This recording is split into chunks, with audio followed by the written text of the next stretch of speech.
Not bad, Courtney Cronin, yes. Amazing, I love it. Mina Kimes, Marcel Louis-Jacques, Frank Isola, and yes, Tim Kalishaw. Tim, let me say this. You have our respect for not calling out today. After Stars collapse up 3-0, after the Mavs get run off the floor, will it spur Tim to competitive victory today? Probably. Let's go around the horn. The hockey and basketball teams in New York and Boston are doing okay.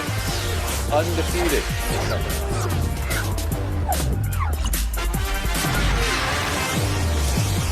Thunder 117, Mavericks 95. Luka Doncic's woes continue. OKC's roll continues. Thunder 5-0 this postseason. They haven't had to sweat at all. Maybe last night, a moment where Kyrie pulled the game within one. Then it was double digits within minutes, and then it was 22 not so much later. So I ask you, was last night about OKC's continued dominance or Luka's continued slump? Around the horn to Dallas to Tim Kalishaw. Tony, these shows you have where people like to overreact to these game ones. People, yeah. I mean, let's be realistic for a second. The last time the Mavs 2 years ago went to the conference final, they lost the first two games in Phoenix. I was there. You guys weren't. I know how these things work. Nothing to worry about. Now, the last series, the Mavs lost 2 games to the Clippers. They looked terrible in those games. They had 30 at halftime in game one. They were down by 30 in the other one. This is not helping your argument. They have a way of looking really bad, and then Luka bounces back the next game and scores 40 points. Now, here's the problem with that is that Lou Dort and Chet Holmgren are way better defenders than anybody on the Clippers. My man, Kason Wallace, Richardson, Texas, go Golden Eagles. He comes off the bench and guards Kyrie. They got great defense. The Mavs do have a hurdle to overcome, but I hardly think that Luka and Kyrie are going to go quietly. Okay, but talk to me specifically about Luka and the shooting and this postseason. And yeah, I mean, he hurt his knee in game 2 against the Clippers. In the last 4 games, he's 5 for 35 on 3-pointers. They're not going to live. They're not going to survive with that. Yeah, this is not helping your argument that everything's all right with Dallas. Let's go to Mina Kimes here on what you saw from OKC's rout of Dallas last night. Yeah, now that our Dallas delegation is done, I will redirect to the winning team. Yes, thank you very much. And I want to go back not just to last night, but to before the playoffs when, as I'm sure you all remember, there was, shall we say, discourse over whether the Lakers should deliberately lose so they could face the Thunder instead of the Nuggets. Boy, that has not aged well. And I think why it hasn't aged well and what's so important from last night is we talk about youth in the playoffs in the NBA as being such a detriment. Oh, they don't have the experience, right? But the flip side of that is they have energy and effort and bodies that they can just throw at you on defense, and that is why they won. 25 second chance points, Tony, the most they've had all year long. They killed them on the boards, and especially given Luka obviously being hampered, he looks sluggish, the step back's not there. It appears that the Mavericks simply do not have the depth to contend with this version of Luka. Frank, let me ask you that specifically. Do the Mavericks have the depth to contend against OKC in the series? Yeah, I think it really hurts losing Maxi Kleber in the last round like they did to the shoulder injury. Remember also about Oklahoma City. This team had 8 days off, and you're thinking, oh, they'll be rusty and experienced. Look at the way they played. They're now 5-0 in the playoffs. They've yet to give up 100 points. And the biggest issue that Dallas is going to have, Tim's right, they've come back before, but clearly Luka is hurting. And in a very kind of like Joel Embiid way where you're dealing with a knee injury, then the fourth quarter rolls around, fitness seems to come into play as well. You can tell Luka on the court, Lou Dort diving for that loose ball. Luka didn't like that. Then after the game, he's real sensitive about the way that he's playing. I think they're in a lot of trouble here because Luka clearly isn't himself. And Marcel Louis-Jacques, take away from Thunder win game 1. Yeah, I think that Luka's trademark move, right, that step back, the step back 3, if there's any other indication, I don't know if there's any better indication that he's not right than him shooting 2 for 12 on step backs last night against Oklahoma City. He is very clearly not healthy. Past 4 games, 14% from three-point line. It is the worst 4-game stretch in NBA history. I don't think he is right. I don't know if he's necessarily getting better. And then on the flip side, we obviously talk about Minnesota's defense, and deservedly so. Oklahoma City, like Frank said, they haven't allowed it more than 100 points all playoffs. They held Dallas to 5 for 15 shooting when Chet Holmgren was guarding them, 3 blocks. Dallas's bigs got into foul trouble. It just was a complete mess for Dallas last night. I don't know that they're able to come back this series. This looks like the Thunder series. I don't know if Kalishaw's able to come back with -8 points, but we'll give him a chance after the horn. I just want to remind people I was born in Tulsa. I'm not oblivious to the Thunder's greatness and some of the things they have going for them. I'm just saying, playing both watch sides, out for Sean. P.J. Washington and Derek Lively in Game 2. That's all I'm They saying. need a side. Born in Tulsa, Oklahoma. 40 years, 50 years before the team came into existence. But yeah, you were there first. We'll move on. Jamal Murray avoiding suspension from the NBA. That's what I want to talk about next. Game is not until Friday for Game 3. But no suspension for Murray. The league has determined they fine $100,000 for the throwing of the towel and the heating pad. Did the NBA get this right? Around the horn, Amina Khans. No, I think they got it wrong for a couple of reasons. As you mentioned, there's multiple infractions. The throwing of the towel, the throwing of the heating pad, the money gesture, all sort of vaguely directed in the direction of the refs. But it's not just about the refs. Throwing that heating pad on the floor, that was reckless. Somebody could have tripped on that and seriously hurt themselves. And you can't help but look at the lack of a suspension and think about precedent that this sets. How can they suspend another player for doing the same thing in the future? It seems very obvious to me they didn't want to pull a star out of the playoffs, given some of the history of that, Draymond, of course. And I think it could come back to bite the NBA in the end. Frank, address that. Did the NBA pull it a little bit so they wouldn't lose Murray for a playoff game?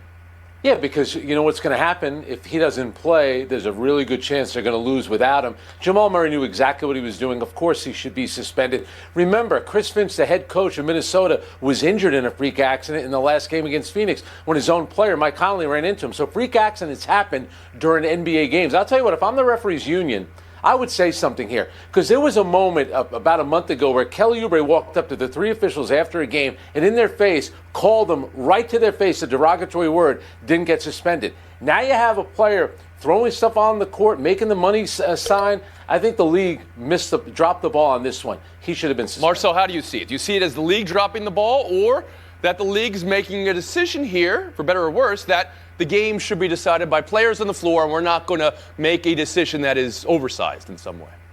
Yeah, I get what they're trying to do, keeping Jamal Murray in the series. For the record, they could very well lose the series even with him playing. But when we're talking about precedent, Rudy Gobert was fined $100,000 for doing the money sign back in March. So Jamal Murray gets the same fine for doing the money sign and possibly endangering the field of play. Like, I think they probably took it a little light on him. I get why they don't suspend him, but this is for sure a light punishment for the crime that he committed. And again, like, throwing the heating pad on the court, like, that is, if somebody tripped and hurt themselves, somebody rolled an ankle, broke a leg, tore an ACL while doing that, like, then what?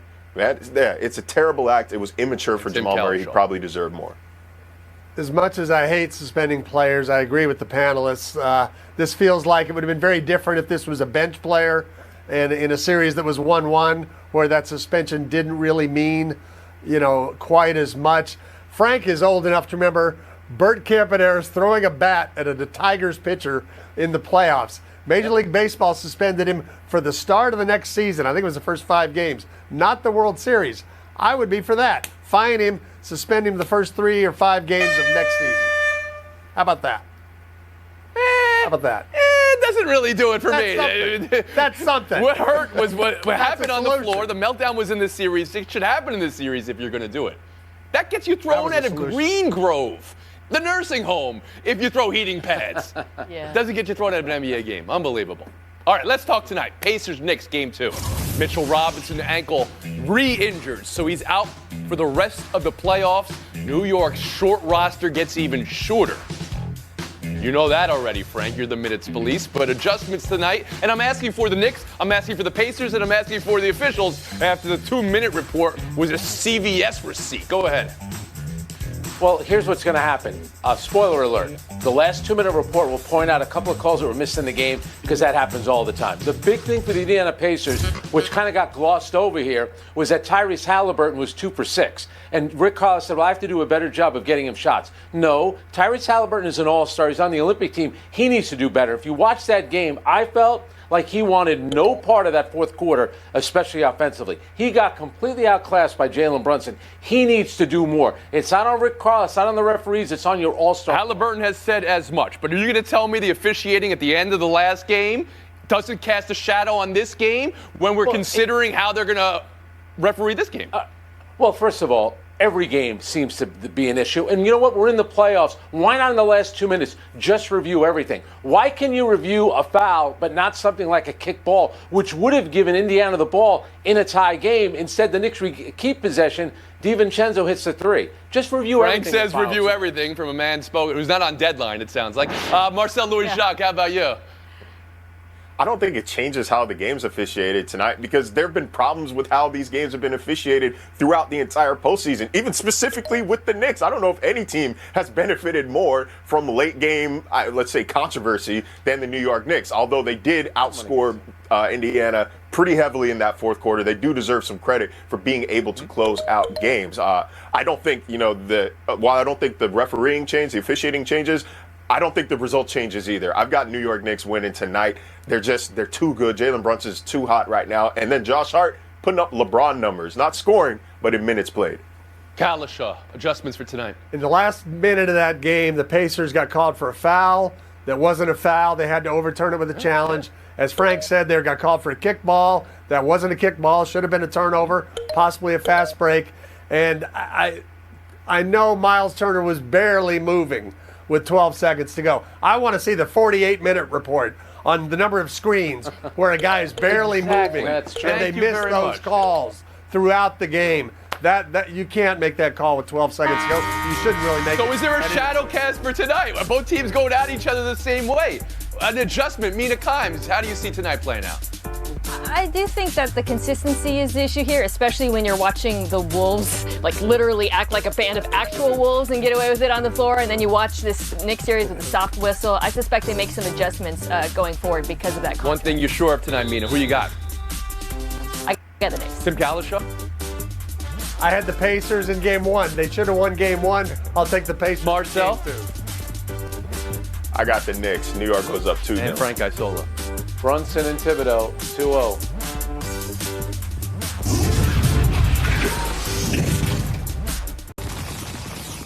At the Garden last night, Vinny, Vici, the Rangers in double overtime over Carolina in an instant classic, and Vincent Trocheck, the winner.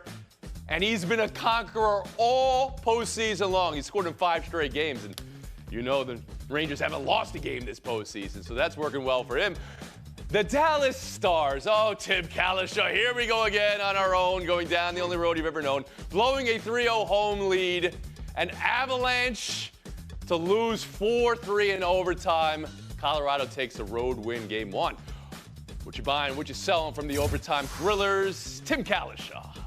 This is the only one who was there last night, Tony. I should inform you that since Pete DeBoer got to Dallas, Stars are 0-5 in game 1. That is not They don't a good really thing. get going until game 2. Part of the plan. In fact, Not part of against your Vegas, argument. they lost game 2, and they still won that series. So let's not get overheated about that. Now, having said that, Cale Makar, Nathan McKinnon, they're the most dangerous players on the planet together. The Avalanche have scored at least 4 goals in every playoff game and in every time they played the Stars all 5 times this year, winning 4 of those games. It is a bit of a problem. It's nothing to panic about. Nothing to panic about, he says. This is Nothing an to interesting strategy you're making for Dallas teams today. Marcel Louis-Jacques, how about you?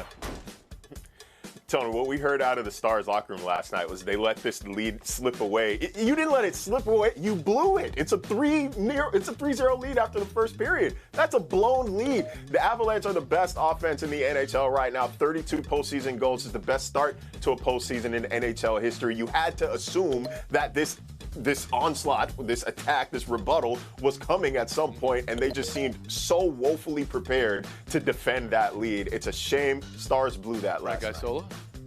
I know there's an anti-New York bias on this panel, but Igor Shesterkin, the Rangers goaltender, 54 saves. That's the most, you're not third wrong. most in a playoff game in Rangers history.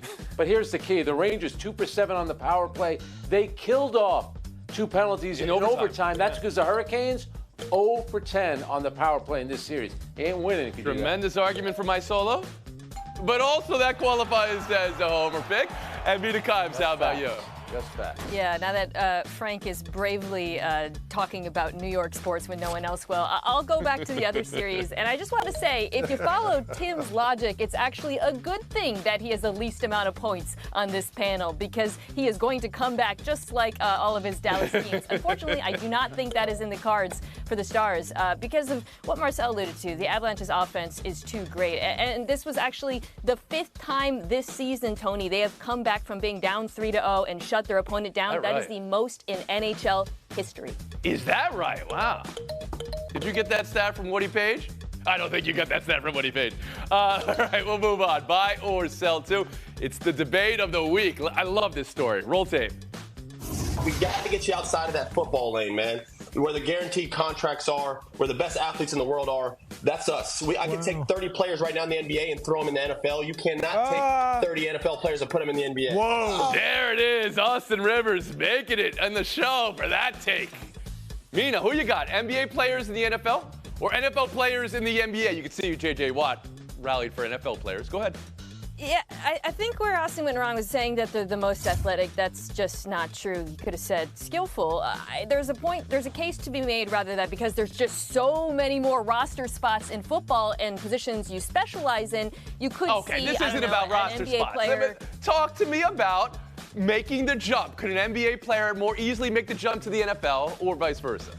Maybe an NBA player could be a tight end who posts up in the end zone and catches a couple touchdowns, but there is too much skill involved in every other position, and to make a change later in your career, both directions seems very I hear you. But you're taking NFL. Tim Calishaw, how about you?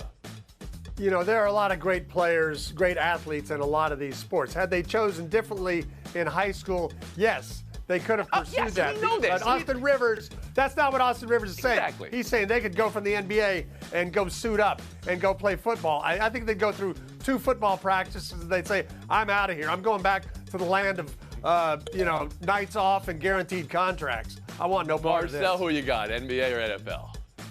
Yeah, I knew a lot of guys in high school who quit football to go play basketball because it was too physical. Give me the NFL players, man. The size and speed and coordination that they have.